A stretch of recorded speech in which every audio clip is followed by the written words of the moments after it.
Good morning. The press conference will begin momentarily. Please take your seats and silence all cell phones. As a reminder, all principals will make remarks and then take on-topic questions. Thank you.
Ladies and gentlemen, the Secretary of the U.S. Department of Health and Human Services, Alex Azar.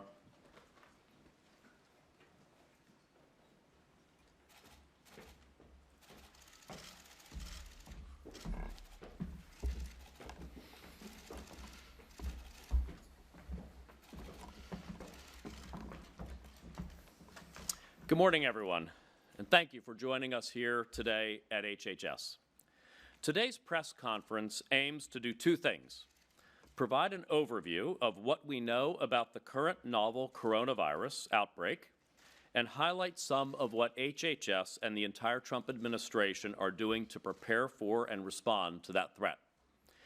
Today, I'm joined by Dr. Robert Redfield, Director of the Centers for Disease Control and Prevention, Dr. Nancy Messonnier, Director of CDC's National Center for Immunization and Respiratory Diseases, and Dr. Tony Fauci, Director of NIH's National Institute of Allergy and Infectious Diseases. Today's briefing replaces CDC's daily telebriefing, as we thought it important to provide the media with a face-to-face opportunity to ask questions of our top public health experts. First, let me provide a brief update on the situation. As of today, the CDC has reported 5 cases of the novel coronavirus infection here in the United States. China has now reported more than 4,500 cases. Americans should know that this is a potentially very serious public health threat. But at this point, Americans should not worry for their own safety. This is a very fast-moving, constantly changing situation. Dr. Redfield and Dr. Fauci will walk through some more details of the current situation and response. Part of the risk we face right now is that we don't yet know everything we need to know about this virus. But I want to emphasize, that does not prevent us from preparing and responding. We have the experience of responding to 2 earlier coronaviruses that emerged to cause serious illness in people, SARS and MERS. And we have experience responding to bird flu outbreaks in Asia. One challenge is that with an emerging virus like this, our current assessments are based on an uncertain denominator. Our denominator is the 4,500 plus cases that have been identified in China, as well as more than 60 cases in other countries. But these early cases are naturally the most severe cases because patients presented themselves to healthcare providers. How does this skew our understanding of the virus? First, we're still determining the real speed of spread of this disease, which is represented by a number known as R0, which is the average number of additional people infected by a given person with the disease. One paper found R0 estimates for this virus ranging from 1.5 to 3.5, as compared with, say, a number of 12 to 18 for measles. We're also still learning about the severity of the virus. Currently, China is reporting more than 100 deaths from the more than 4,500 cases. That is a high rate, but again, the cases that have been identified skew to the severe, including patients who are older or have other illnesses. The mortality rate may drop over time as we identify a broader set of cases. We're also working to understand the incubation period. This number varies for coronaviruses, with extremes being anywhere from 2 to 14 days. That number could be higher or lower for this virus. Finally, we're working to determine whether there is asymptomatic transmission. Normally with a coronavirus, we see more viral shedding and more transmission when a person is more symptomatic. China has reported there may be evidence of asymptomatic transmission. All of these questions must and will be answered in order to provide a proper risk assessment. But they are not stopping us from focusing on applying tried and true public health methods in the meantime. The playbook for responding to an infectious disease outbreak is relatively simple and multi-tiered. You identify cases, isolate people, diagnose them, and treat them. Then you track down all of the contacts of the infected person, and you do the same with those people and the same with contacts of contacts if necessary. That approach is how public health departments and healthcare providers, working with the CDC, are handling the cases here in the United States. And I am very grateful for the hard work that they are all doing together. This kind of work, coupled with studies and analysis, is also how we answer the questions I described earlier. On January the 6th, we offered to send a CDC team to China that could assist with these public health efforts. I reiterated that offer when I spoke to China's Minister of Health on Monday, and it was reiterated again via the World Health Organization's leadership today in Beijing. We are urging China. More cooperation and transparency are the most important steps you can take toward a more effective response. Beyond that, all options for dealing with infectious disease spread have to be on the table, including travel restrictions. But diseases are not terribly good at respecting borders. So we would have to assess carefully whether the evidence recommends any steps beyond the thoroughly tested methods I just described. I know this playbook well because I was in the same building here in the 2000s, serving as general counsel and then as deputy secretary alongside some of these very same fine scientists and public health officials when we responded to the SARS outbreak, monkeypox, anthrax attacks, pandemic flu preparedness, and a number of other infectious threats. That has given me a deep appreciation for the institutions that oversee our response.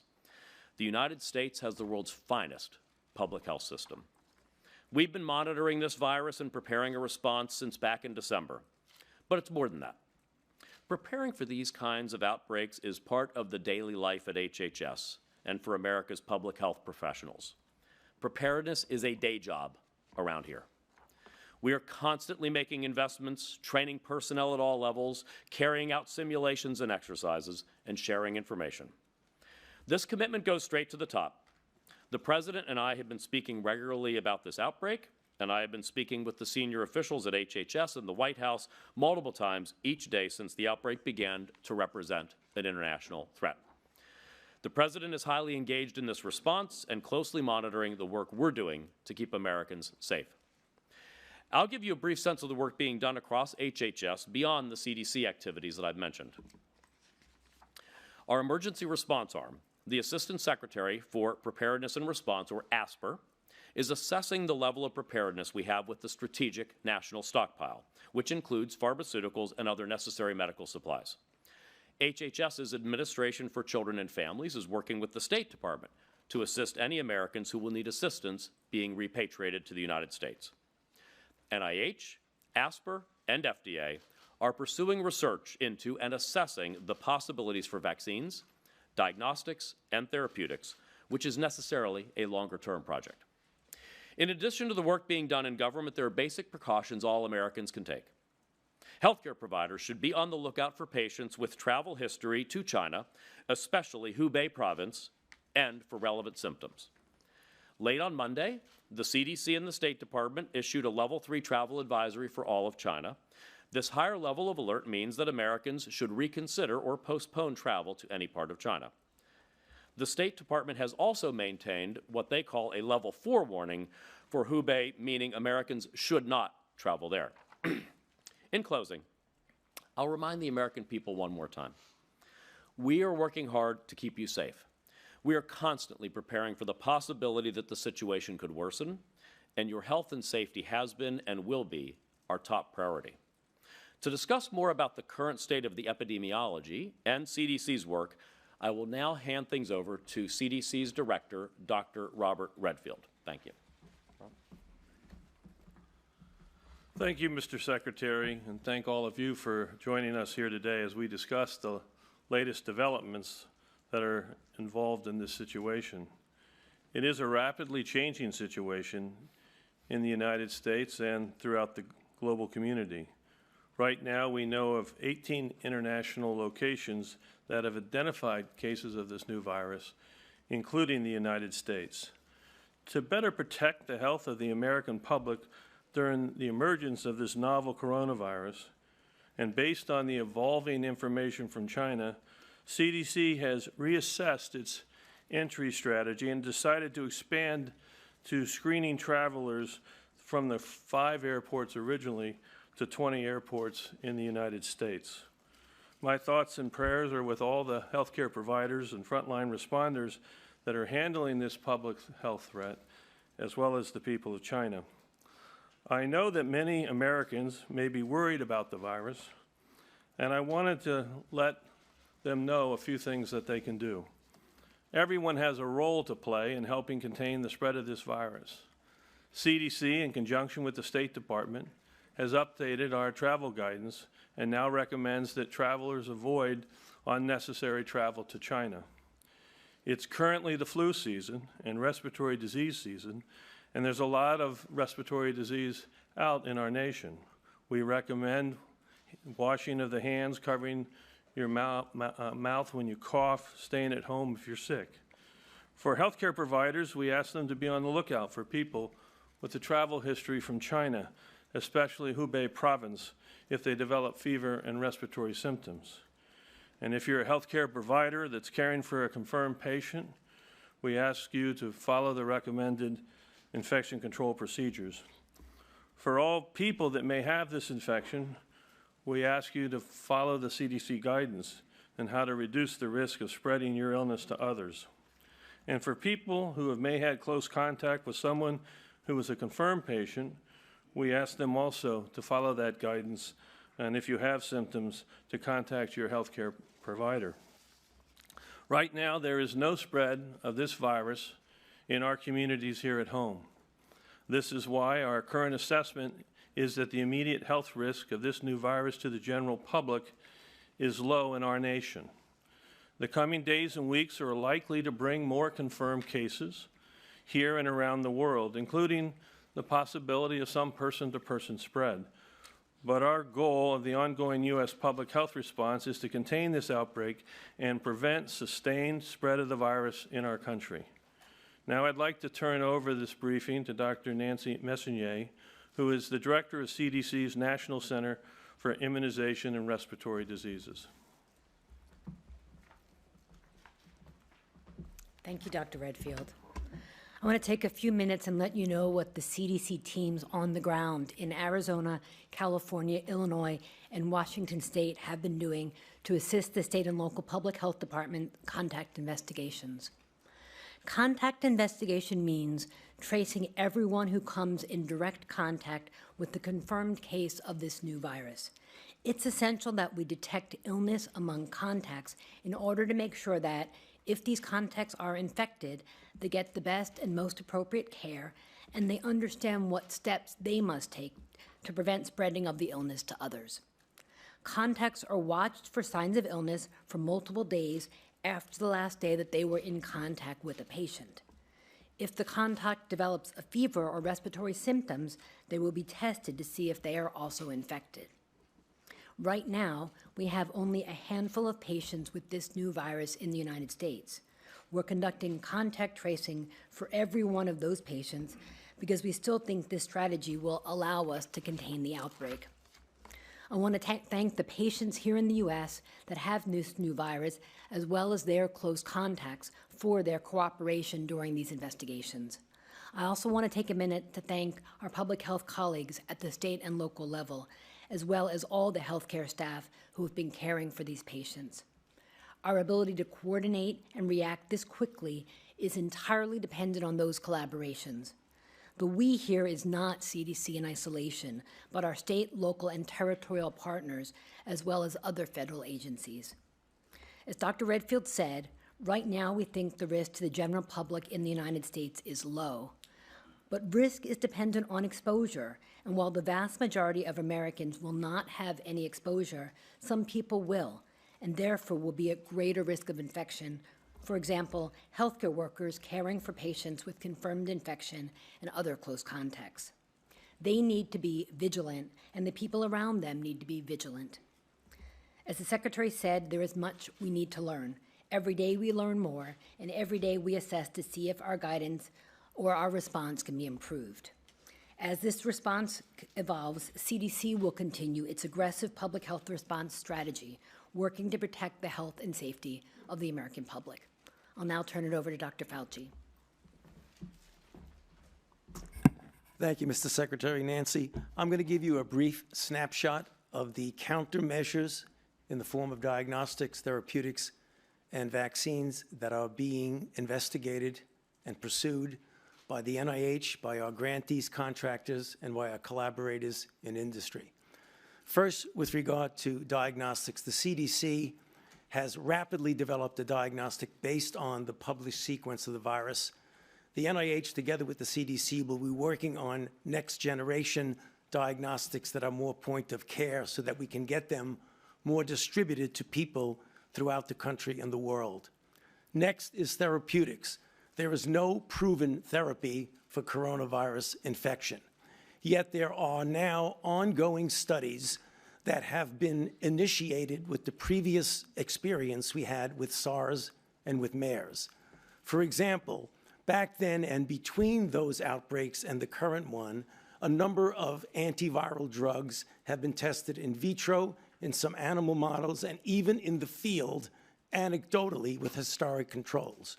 One of them is the antiviral remdesivir, which some of you may remember was used as one of the elements in the clinical trial against Ebola.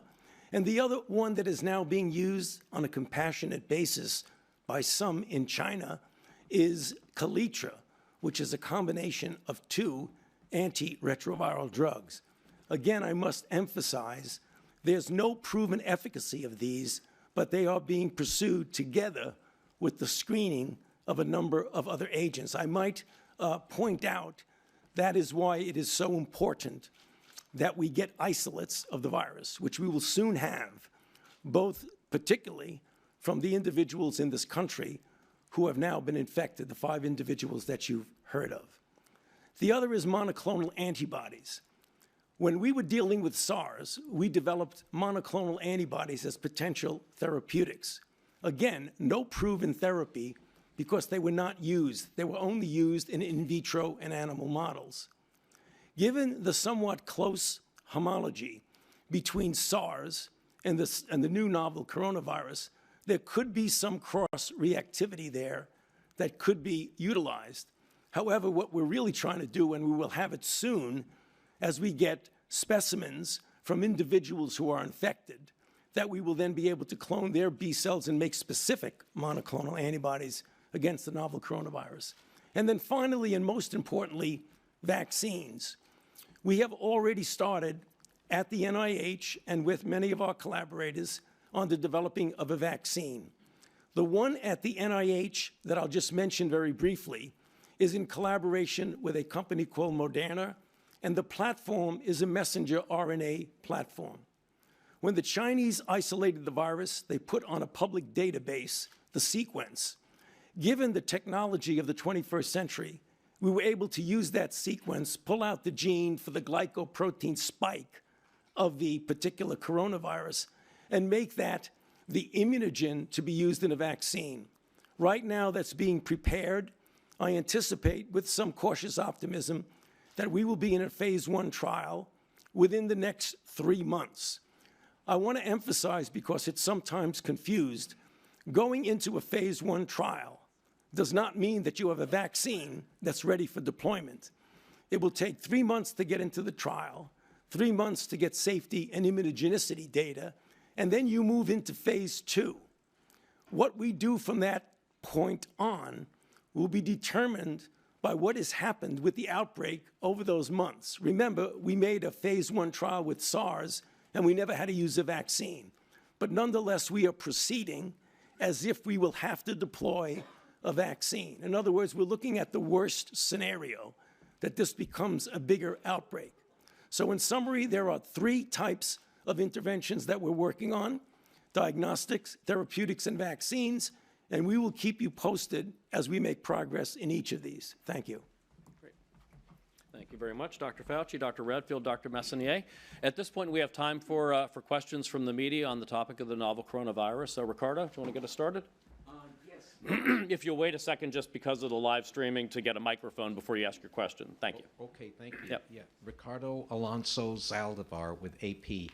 And my question, could you please update us on what is known about the asymptomatic transmission? In other words, people catching it from somebody who doesn't show symptoms. And could you also tell us how long after a person is exposed does it take for the testing to pick up the virus? Great. Let me ask Dr. Messonnier to take that. Sure, thank you. And those are really important questions. There have been isolated reports of asymptomatic infection from several countries. Those are countries that only have a few cases as opposed to, for example, in China where the majority of cases are. We're looking at that data closely. It's important to know that right now in the United States we have only 5 cases and we have no evidence of human-to-human transmission from those cases. Those cases themselves traveled to China, and so that's an example of direct transmission from China. But that's something we're watching closely, and obviously as more information becomes available, we would have to change our operations if indeed that was a significant issue. In terms of how long it will take from the time that you're infected to develop a positive test, what I can tell you so far is that the patients that we've seen in the US have tested positive and we're following them. But the way that we're looking at close contacts is by doing more than one test so that we can understand if, for example, we pick them up initially and they're not infected, and then later on they go on to develop disease. As many of you know, that is something we do see in other infections where there is a period of time early where you have mild symptoms before you go on to more significant disease. The PCR test that we have, we've really rapidly turned around from having sequences available online to being able to get a PCR. It's a testament to CDC laboratorians' ability to do something really rapidly, and I'm proud of them. But as Dr. Fauci said, we're going to continue to work on other diagnostics that can also help us to understand better the spectrum of illness. Great. Thank you very much. How about with the leather jacket here? Thank you. Thank you. Robert Delaney with the South China Morning Post. I just wanted to follow up on media reports that the White House is considering travel restrictions from China to the U.S. And the other question I had was about the offer for the CDC team to support a solution by working with the health authorities in China. Can you give us some more information about what the response from China has been to that and who has been involved in that interaction? Thank you. So in terms of travel restrictions, as I mentioned in my opening remarks, it's important to not take anything off the table with a rapidly emerging novel infectious disease. We will be constantly assessing the appropriate public health measures to be taken based on the science, evidence, and epidemiology that we learn, including some important information, as Dr. Messonnier spoke about and as I spoke about in my opening, that we hope to learn by working on the ground in China as quickly as possible so we can see raw data, raw evidence, and help design the types of studies and analytics that really are needed. That leads to your second question, which is the offer that we have made, which we do hope that the Chinese government will take us up on, that CDC experts are standing by, ready, willing, able to go immediately to China, either on a bilateral basis or under the auspices of the World Health Organization. So I have been directly engaged in those discussions with Minister Ma, the Chinese Minister of Health, as well as with the Director General Tedros of the World Health Organization. And Director General Tedros just had meetings this morning in China, so what would be Tuesday morning in China, with senior-most officials. I found my interactions with the Chinese government to be very productive and cooperative, and I am hopeful that we'll have a positive resolution and be able to deploy, especially under the auspices of the World Health Organization. One thing that we can do is, in fact, let me ask Dr. Messonnier to talk a bit about what we do, or Dr. Redfield, what we do when our teams go, how we provide assistance with the CDC. Currently, we do have a CDC office in China that's embedded in the China CDC.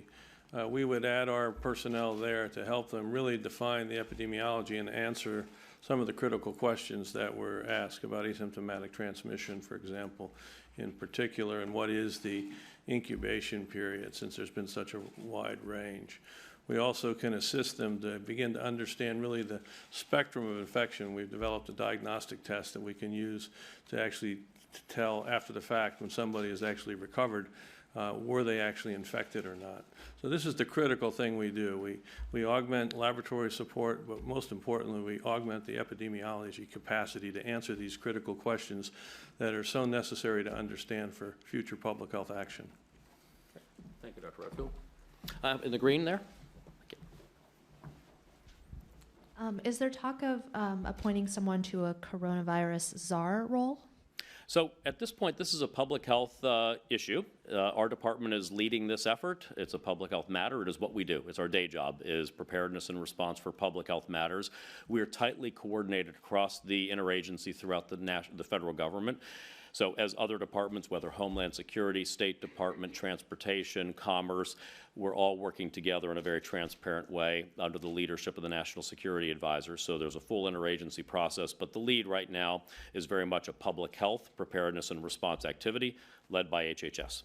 Thank you. How about there in that? Yep. And then we'll go to you. Chia Ching with United Daily News Group Taiwan. Secretary, Taiwan has confirmed 8 cases already, but Taiwan is excluded by WHO. Would you be concerned that Taiwan may not be able to receive the latest updates from WHO? And how would U.S. enhance cooperation with Taiwan on this matter? Thank you. Thank you. So we always work to ensure close collaboration with Taiwan. This is a public health matter, not a political matter in any way, and certainly work to ensure the technical expertise and exchange of information happens. And as the United States can help to support that effort, we certainly continue that. And then, how about, yeah. Hey, Mr. Secretary, Lev Fashel with STAT. You said more transparency and more cooperation from the Chinese government was the best response. So beyond allowing the CDC team to join them there, what measures would you like to see that government take that it hasn't yet? So first, having lived through the SARS episode, I can say that the posture of the Chinese government, levels of cooperation and interaction with us is completely different from what we experienced in 2003, and I want to commend them for that. They are still obviously learning, just as we are, about a rapidly emerging infectious disease situation, but getting WHO, CDC experts on the ground to be able to assist the Chinese experts, this is a major issue, major public health issue, and we basically just need the best public health people we have in the world working on this right now. And so getting them there to do the types of work that Dr. Redfield and Dr. Messonnier have spoken about. In addition, as Dr. Fauci mentioned, the more actual isolates that we can get, actual live isolates we can get, the more robust we can ensure any therapeutics or vaccines would be, more targeted on top of the genetic sequences that has been shared. I mean, it is excellent that China put the genetic sequencing online and complied with the international health regulations work. That was what enabled our teams at the CDC. This is really a historic accomplishment. Within 1 week, the CDC had invented a rapid diagnostic test. Within weeks, we have a candidate vaccine out of NIH that we're working on. This is really remarkable, and that rests on a foundation of transparency and collaboration under the international health regulations, sharing genetic sequencing and isolates. Thank you. Yes, please, Tony. Yeah, the other thing is in the area of research. I mean, everyone appropriately is concentrating on the public health aspects of it, which are absolutely critical. But we've been collaborating with Chinese scientists. Many of them have actually trained in the United States. So it would really be very nice if we could get more open interaction, not only in a public health arena, but also on sharing research data and research endeavors. So it's a combination of the two. It's right here in front here. Yes. I'll wait for the mic, please. We'll get that. Yeah, hi. This is Issam Ahmed from Agence France Presse. Obviously, we're in a containment mode and firefighting mode right now with regards to the coronavirus and learning more and diagnosing. But on a broader level, what does this new coronavirus tell you about coronaviruses in general and how we can contain them with regards to keeping wild animal markets and consuming those wild animals? Should this be the focus so that we're not always looking for the next coronavirus which is about to come out? Maybe Dr. Redfield. Thank you for your question. I think first I want to say that it's really important, although we know a lot about SARS and we know a lot about MERS, we really don't know a lot about this new coronavirus. And I would be reluctant to encourage people to translate knowledge from those two viruses to this virus. That's the first thing that I would say. So as we learn, for example, we don't actually know how this virus jumped into man. Bats are the most common source of these viruses in general, so that's the larger assumption. But what was there a second vehicle or not? And if so, what it was? Like MERS, it's camels, So I think we're still learning, and we're trying to, we're going to sort of stay where the data is. But I would just caution us from taking lessons from MERS as a pathogen and lessons from SARS and say, okay, we know, because neither of those, for example, had significant asymptomatic transmission.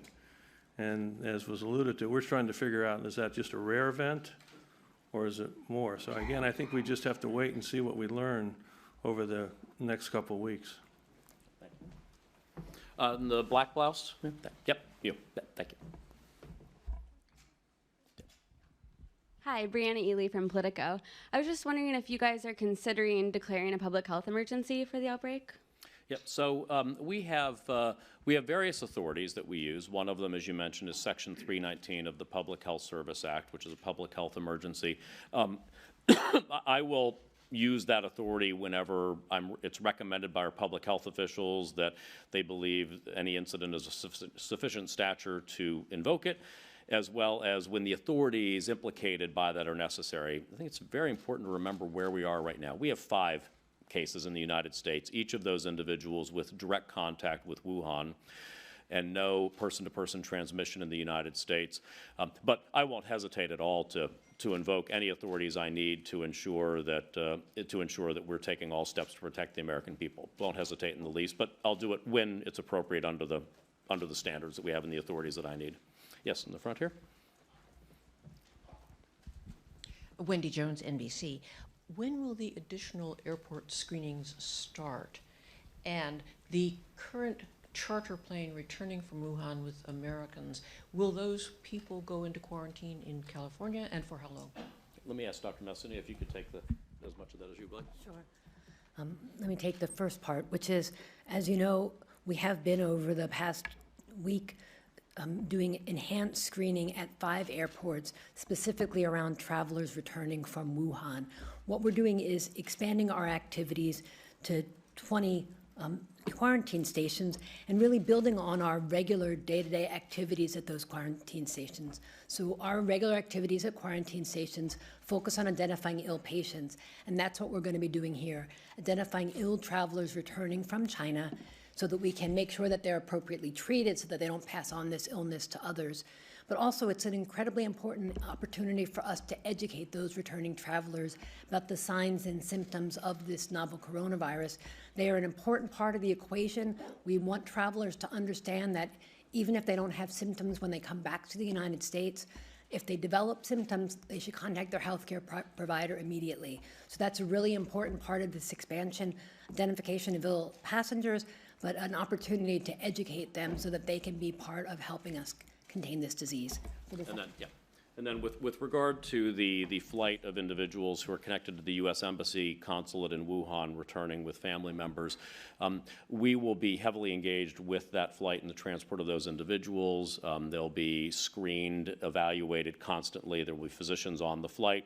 And we'll take whatever the appropriate evidence-based public health measures are with them as we would in any other situation. So that'll all be dependent on what we learn as we screen, speak to people, as we do the type of evaluation we would do in any type of infectious disease contact tracing type activity. In the back there with the tie. Hi, Jason Barty from Think Global Health. I wanted to ask about the rapid diagnostic test. Is it going to be used for routine screening, and can you comment on the efficacy of the diagnostic, given that the rapid flu test produces false negatives, I've read? Nancy. Yeah, thanks for allowing me to clarify. This isn't the same thing as a rapid flu test. I'm calling it a rapid test, but sort of it's technically an RT-PCR, a rapid real-time PCR. This is a test that is much more sensitive and specific than some of the rapid flu tests. Right now, it's only available at CDC, and that's really because before we roll it out to our local partners, We want to make sure that it is as good as possible. You know, developing a rapid test this quickly is hard. And if we're going to pull it out farther than CDC, we want to be sure that it has appropriate sensitivity and specificity. In this kind of situation, is it exceedingly important that we don't misdiagnose somebody and say that they don't have disease when they do, or alternatively, scare them when we do so unnecessarily. We are moving as quickly as possible to get that test closer to where the patients are, and I expect that to be available more locally within a week or two. And then hopefully, eventually, as Dr. Fauci was talking about, there'll be more availability of these tests through other means. But the CDC test, as quickly as possible, we're getting it more local. In the back there next to Yasmin? Yep, thank you. Hi, Lenny Bernstein at the Post. Over the weekend, there began to be concerns about containment within China. What's the latest thinking on that? Are you feeling any different than, say, Saturday or Sunday about the possibility of this being contained within China? And given how few infections are outside the country and no deaths, does that tell us anything about the lethality of the virus? So it's obviously spreading rapidly within China. I think at this point, I believe close to 50% of the new cases are outside of the Wuhan province where we've been focused on. But let me ask, Hubei province with Wuhan in it. Let me ask Dr. Redfield if he could talk a bit about the evolving nature of the disease over the days. It's clear that the outbreak in China is continuing. I think those of you who are following the case numbers know there was, I think, almost 1,700 new reported cases in the last 24 hours.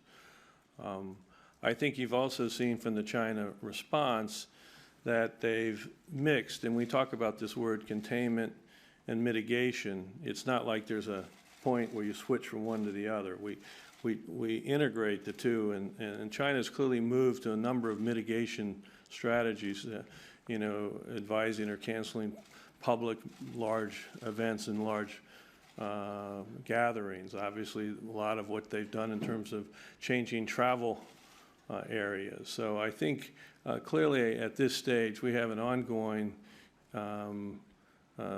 outbreak in China. We need to continue to watch. There clearly now is evidence of human-to-human transmission outside of that one province. There's now over 30 provinces in China that report cases. So again, this is one of the reasons we're hopeful that we can get our experts in to work alongside to help try to get a handle on helping them with their broader containment strategy. But I do think it's a merged thing between what they're doing from containment and how they're starting to do certain mitigation strategies. Up in the front here. Oh, and then we'll go here first in the front, and then the other front. Hi, Tom Rousey, ABC 7 News. I had a question. Drugstores are reporting they've had a run on people buying masks to protect themselves. Is that helpful at all? No, it is unnecessary. As we said, in the United States, the risk to any individual American is extremely low. We are taking the steps to be prepared for this. We are taking aggressive action, but the individual American, this should not be an impact on their day-to-day life. And so that would be an unnecessary step. Thank you. And that will go. What is the proper, Peter Nicholas from The Atlantic, what is the proper role for the U.S. President in the face of a disease like this, and what is the message that he should be communicating right now? Well, I think for any of us, the proper role is to ensure that we're being open and transparent. The mantra we want to have is that we're giving you the information we have when we have it so that you and the American public know what we're learning, know how we're thinking, how we're addressing the problem. And it's always a balance. It's very difficult to make predictions with an emerging infectious disease. Viruses are unpredictable, and so that's why the message is a potentially very serious health issue. But at the moment, there's nothing individual Americans should be worried about, but that's at the moment. And just know that you have the most experienced team in the world on this, prepared on this.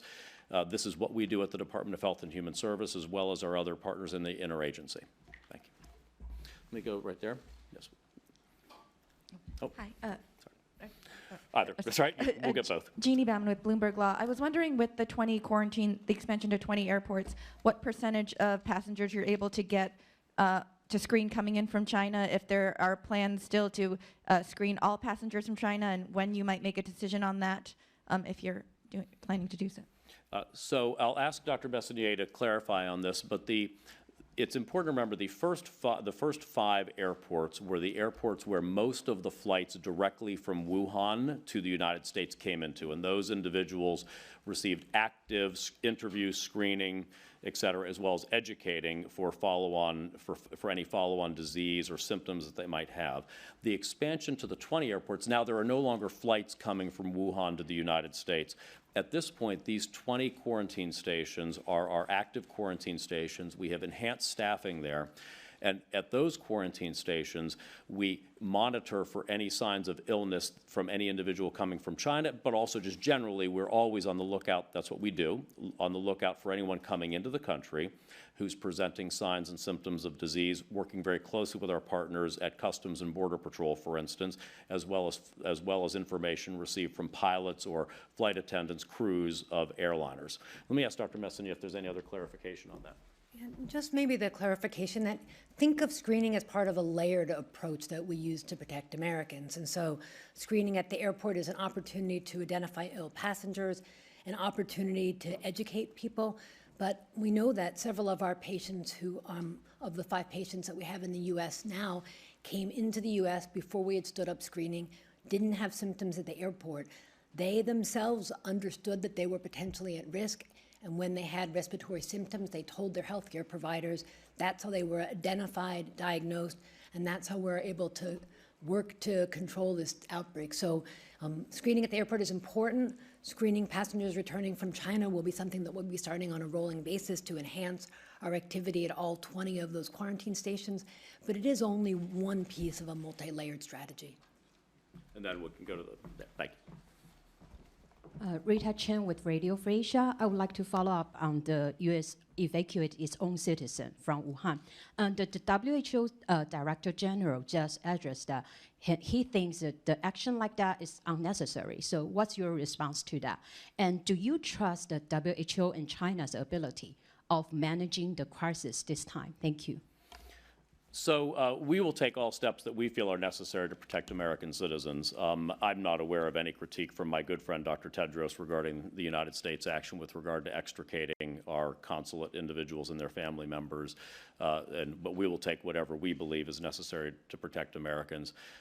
We have an excellent relationship with the World Health Organization. This is what we do. We work constantly together. We've been working on the Ebola crisis in the Eastern Democratic Republic of the Congo. This is what we do.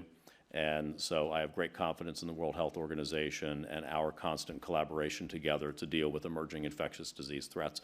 It's remember the most important thing that we can do to keep disease coming into the United States is to stop and contain disease away from the United States. And so we try to work very actively with our international partners to do that. ABC again? Yeah. NBC, sorry. China. Oh, could you, Mike?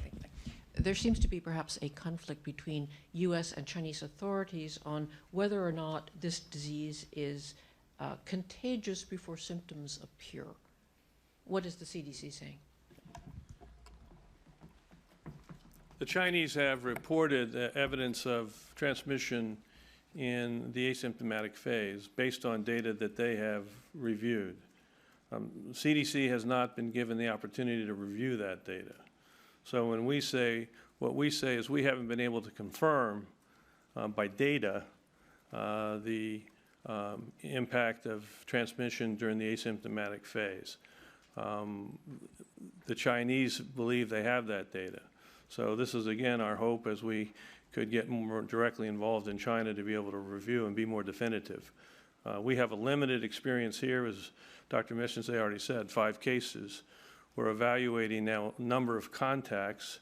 In the context of those evaluations, we are trying to address this issue. Is there any evidence of shedding of the virus in any of these contacts before?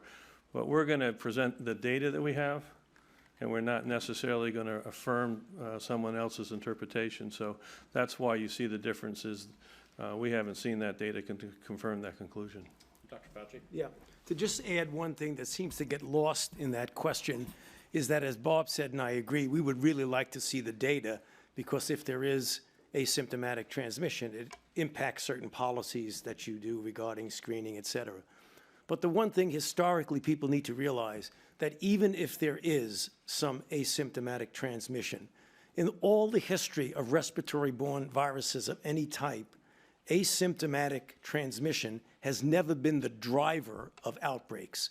The driver of outbreaks is always a symptomatic person. Even if there's a rare asymptomatic person that might transmit, an epidemic is not driven by asymptomatic carriers. Thank you very much. Donna, one last question. Thank you. Okay, thank you. Thank you. Well, the World Health Organization just announced that that China has agreed to let experts, international experts, go ahead and work there with them. So I wanted to get an update from you on that. And well, then, I've been standing on the stage, so I didn't hear that. But obviously, if that is the case, delighted with that news, and delighted, and assuming CDC personnel would be part of that, but would be delighted. And then I wanted to ask you about funding. Have you already been in touch with members of Congress about potentially seeking additional funding for the research going on at NIH, or anything else at CDC that they may require? Any emergency funding that you may request? So by a declaration that I made, a determination on Saturday under our infectious disease rapid response fund that Congress funded in 2019, I was able to, working with OMB, to enable $105 million of funding to be directed towards the response, the preparedness and response activities immediately.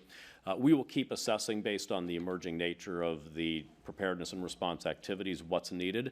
I, of course, have various secretarial transfer authorities that, working with, under the direction of OMB and working with Congress, can be implicated.